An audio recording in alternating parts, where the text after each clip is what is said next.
Hello friends, आज हम third chapter का एक बहुत important part that is word problems पढ़ेंगे।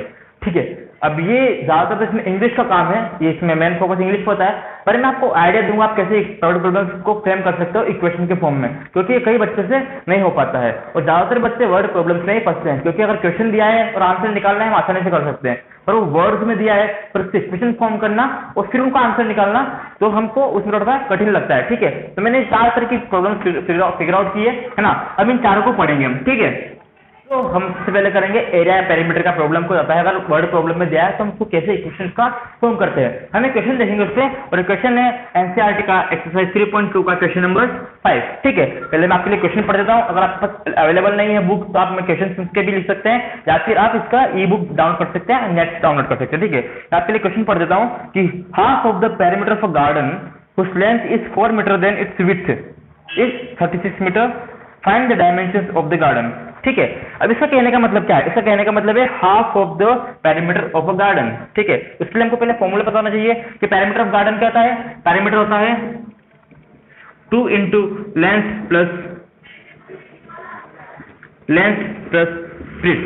ठीक है, ये होता है हमारा पेरीमीटर का फॉर्मूला। ठीक है, जैसे बोला है half of perimeter, half of perimeter मतलब पेरीमीटर का आधा, मतलब p/2, और हाफ ऑफ पेरीमीटर करेंगे मतलब इसका हाफ हो जाएगा, इसका हाफ हो जाएगा, मतलब 2 into l plus b/2, 2 से 2 cancel, that is l plus b। ठीक है, इज 36 वो कितना है 36। तो हमारे पास ये एक इक्वेशन फॉर्म हो गई है।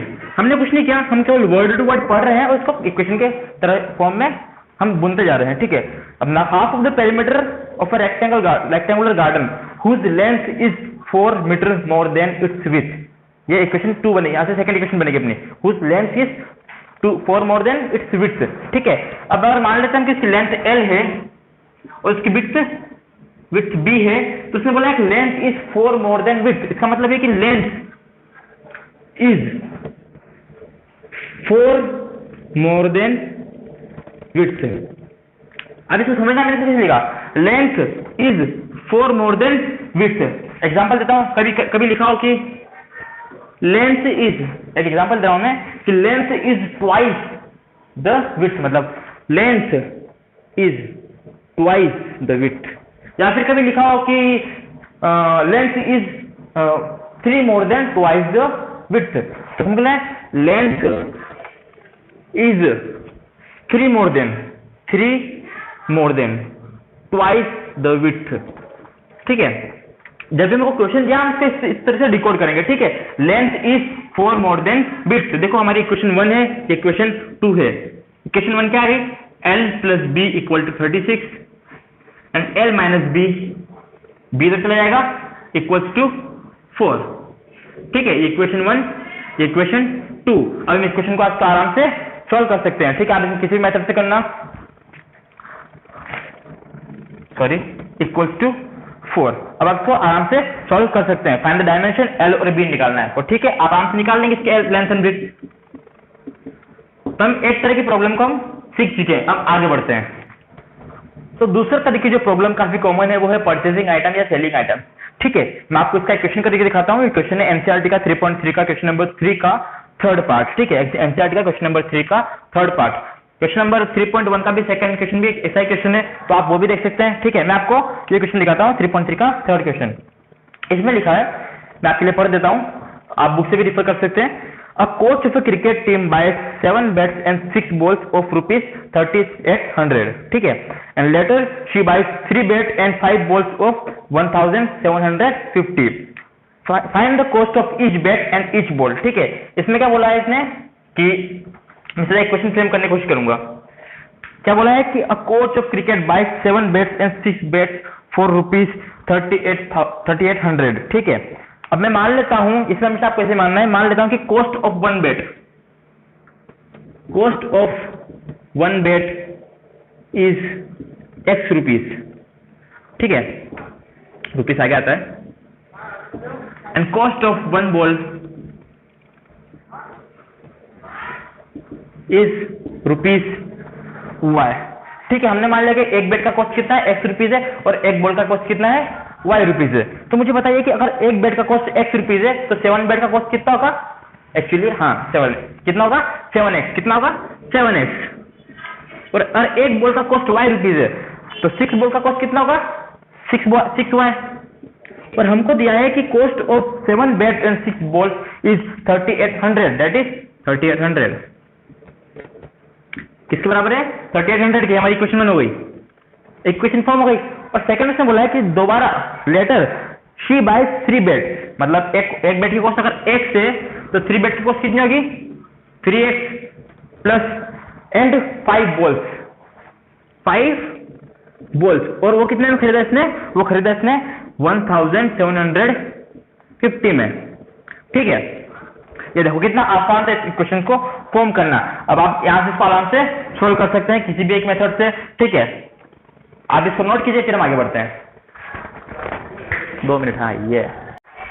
तो हमने 2 टाइप की प्रॉब्लम देख ली। अब तीसरी टाइप की प्रॉब्लम होती है फ्रैक्शन प्रॉब्लम। मतलब वो बोलता है कि एक फ्रैक्शन है जिसका न्यूमरेटर कुछ है, जिसका डिनोमिनेटर कुछ है, और आपको उसमें कुछ उसके बारे में कुछ लिखा होता है, आपको उसको इक्वेशन में कन्वर्ट करना होता है। ठीक है, तो मैं आपके लिए क्वेश्चन पढ़ूंगा। यह एक क्वेश्चन है 3.4 का क्वेश्चन 2 का फर्स्ट पार्ट। ठीक है, अभी क्वेश्चन क्या बोलता है, if we add 1 to numerator and subtract 1 from denominator, a fraction reduces to 1, है ना। एक पार्ट हो गया। एंड सेकंड पार्ट है it becomes 1/2 if we add only 1 to the denominator, what is the fraction. ठीक है, अब ऐसे क्वेश्चन में आपको हमेशा क्या मानना है, आपको मानना है न्यूमरेटर को मानना है x, न्यूमरेटर कितना मानना है x, और डिनोमिनेटर को मानना है आपको y। ठीक है, अब मैं क्वेश्चन के साथ जाऊंगा, क्वेश्चन क्या बोल रहा है। ठीक है, क्वेश्चन क्या बोल रहा है मैं इसके साथ जाऊंगा। उसने बोला है कि इफ वी एड, और मैं बताता हूं अगर न्यूमरेटर x और डिनोमिनेटर y का फ्रैक्शन क्या होगा x/y, ये होगा इसका फ्रैक्शन। ठीक है, अब मैं क्वेश्चन के साथ जाता हूं। If we add 1 to numerator, मतलब x + 1, न्यूमरेटर में कितना ऐड किया हमने 1। If we add 1 to numerator and subtract 1 from denominator and y - 1 subtract 1 from denominator, then the fraction reduces to 1, मतलब फ्रैक्शन क्या आएगा 1 हो जाएगा।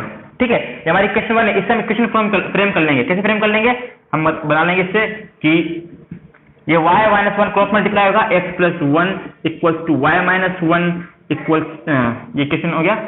इसको फिर y को हम इस तरह भेज देते हैं, लेफ्ट हैंड साइड 1 को भी इधर भेज देते हैं, x - y + 2 = 0। ये हमारी इक्वेशन होगी फर्स्ट इक्वेशन। सेकंड पार्ट क्या बोलता है इसका,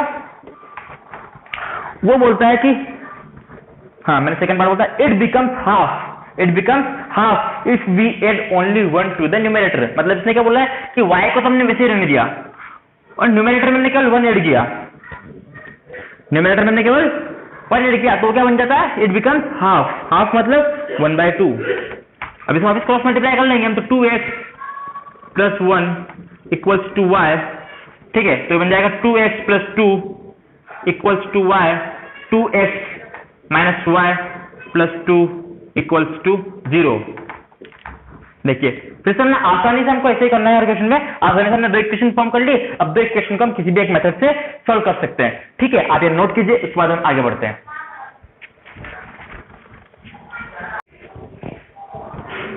अब हमारी जो फोर्थ टाइप की प्रॉब्लम है वो है एक प्रॉब्लम। ये प्रॉब्लम एग्जाम की पॉइंट ऑफ व्यू से बहुत ज्यादा इंपॉर्टेंट है, क्योंकि कम से कम एक क्वेश्चन इसके ऊपर जरूर आएगा। ठीक है, तो आप इसको ध्यान समझिएगा जो मैं समझाऊं। ठीक है, तो हमारे पास क्वेश्चन है कि आफ्ताब टेल्स हिज डॉटर, उसने आफ्ताब ने अपनी बेटी को बोला कि 7 years ago I was 7 times as old as you were and 3 years from now I shall be 3 times as old as you will be। ठीक है, तो आफ्ताब ने डिस्कशन बोला और इसमें उसको एल्जेब्रिकली रिप्रेजेंट करना है इसको। ये क्वेश्चन ये एग्जाम एक्सरसाइज 3.1 है, क्वेश्चन नंबर 1 आप खुद पढ़ लीजिएगा इसको। तो मैं इसको आपको समझाने की कोशिश करता हूँ। तो सबसे पहले आपको इस क्वेश्चन पे 2 लोगों की एज दी होगी ना, या 2 लोग बात कर रहे होंगे, तो आपको एक को x मान लेना है, दूसरे को y मान लेना है। ठीक है, प्रेजेंट एज। तो मैंने मान लिया कि आफ्ताब की प्रेजेंट एज मैंने मान ली, let Aftab present age is x years। ठीक है, age is x years and his daughter present as